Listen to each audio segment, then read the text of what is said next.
So especially when it comes to women, a lot of women don't necessarily want to get big and shredded, so they go more towards lifting light weights and doing it 7,330 times. So what I want to talk about today is how you need to lift heavy if you want to tone, if you want to get stronger, and if you want to burn fat, right?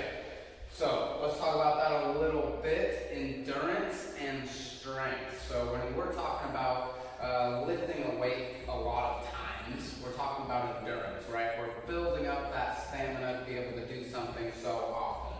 So like this 8-pound weight, I could just continue to do this, and it's not necessarily going to make me stronger, right? You're not getting any overload while you're doing this, and I think that's why a lot of people might think that this is a good way to tone their muscle, because the more you do, the tighter the muscle will get, or so people think. It's not necessarily the truth, right? We want to have endurance in our workouts for conditioning, building those joints, making sure we're ready for this heavier style of lifting. Now, why do we want to do heavier lifting? A lot of reasons. Bone density is one of them. If we want to keep our bones strong, it's really one of the main proven ways to build your bone density is through weight-bearing exercises. So besides that, we're talking about toning a little bit, it's going to create that toned look, okay? So with that comes fat loss, and that is not necessarily done through only weightlifting. You're going to have to adjust your nutrition a little bit so that you get more definition. But once that fat goes away, you don't magically have muscle, even if you're doing the 8 pounds. So we want to grab something heavier like this 30 or whatever you're at and shoot for lower reps, right? I think people go for around 20. You guys want to shoot for 7 or 8 reps, 10 at the most, when you're trying to build that strength and that definition, even if you're trying to get tone.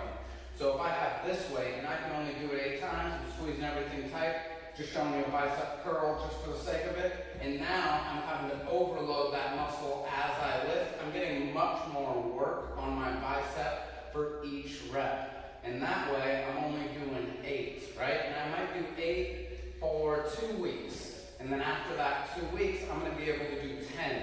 And that's the goal. I don't want to just stick with this 30 forever until I get to 1,000 reps, right?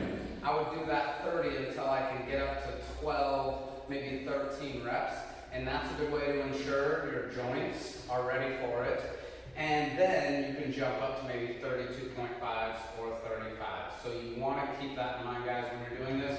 Don't give into that. You'll get bulky and huge because you really, really won't. So if you're doing these lighter weights, I want you to think 15 reps or so. If you can do 15 reps of something, then you probably need to bump up that weight, right? So if you're going for the 8 rep range, I would way rather have you fail around 7 or so reps, 7 or at least 8 at the very most.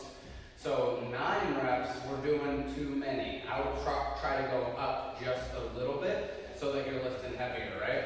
So make sure we're doing this. We're lifting heavy on a consistent basis. I assure you it's not going to make you get bulky, right? I lift heavy. I'm mostly heavy lifter, so that's what I do. And I'm not massive because I don't just stuff my face with tons of food, because that's what it takes to get really, really big. You can't just lift weights and all of a sudden magically get big. So guys, remember that. Please lift heavier weights safely. Stick around that 8 or so rep range if you're going for tone and definition. Nutrition is really what you guys want to go for. So if you have any other questions about that,